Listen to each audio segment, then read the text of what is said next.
If you want to understand the exact precarious and frankly bizarre geopolitical tightrope the world is walking tonight, you actually don't start in Washington.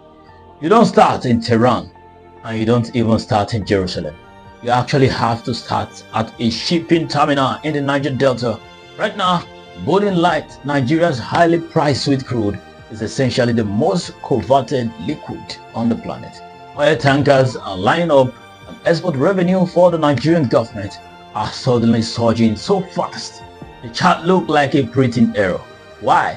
Because the 21-mile wide strip of water thousands of miles away is currently the subject of the most high-stakes, confusing game of global he said, she said in modern military history.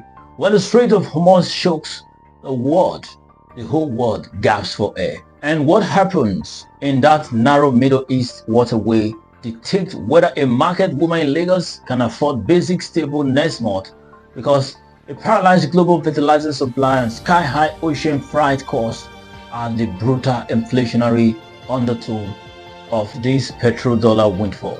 Which brings us to right now, today, Sunday, April 19, 2026, we are officially in day 11 of a 2-week ceasefire. This was a fragile deal brokered by Pakistan to pulse Operation Epic Fury. Remember, Epic Fury? Yes, of course, I know you remember. The massive, unprecedented US and Israeli military campaign that started on February 28. The campaign that assassinated Supreme Leader Ali Khamenei, dropped missiles on Tehran, and caused, according to recent estimates, over $145 billion in direct damage to Iran.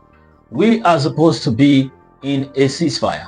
The guns are supposed to be quiet. And yet, if you look at the Strait of Hormuz today, you are seeing three completely different realities being broadcast to the world simultaneously. Let's look at the American narrative.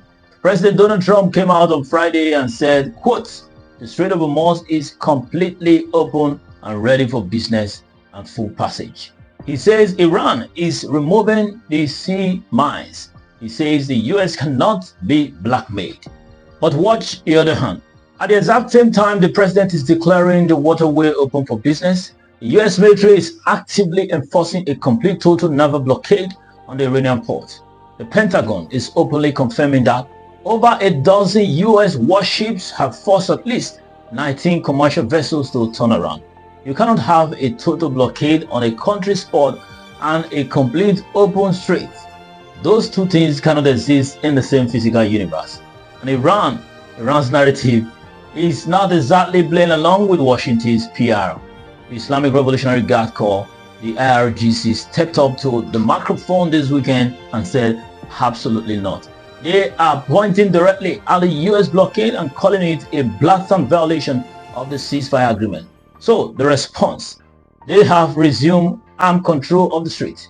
They are telling the world that any vessel approaching the Gulf without their explicit say-so is cooperating with the enemy.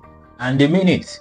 The British military is reporting that 2 Iranian gunboats just fired on a US tanker.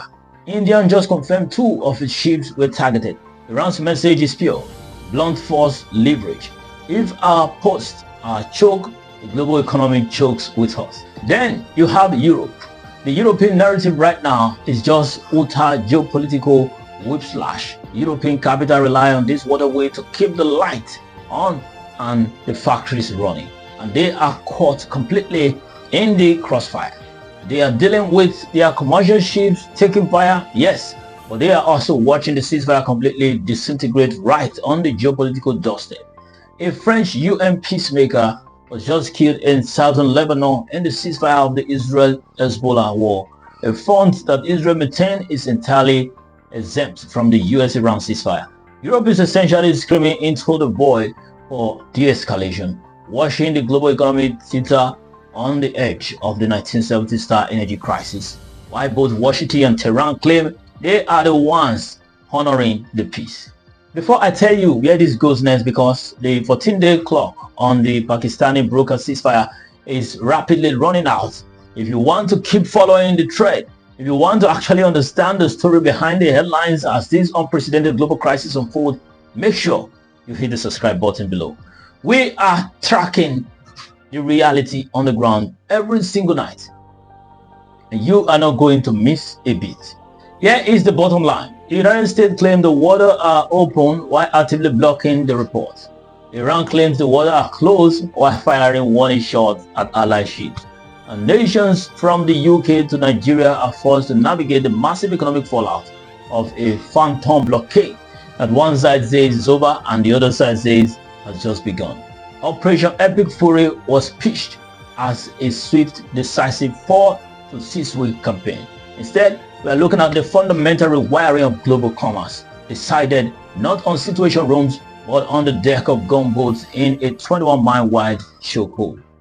Watch this space, because when the ceasefire clock strikes 0 on Wednesday, all bets are off, and we'll start seeing another round of escalation if they cannot maintain peace using diplomacy, according to what is making round. Well, this is where we wrap up this analysis. Do want to join the next episode and make sure you hit the subscribe button to get all the updates first time. I remain yours truly, Joseph Osamo Igwari, and it has been the Global Brief NG.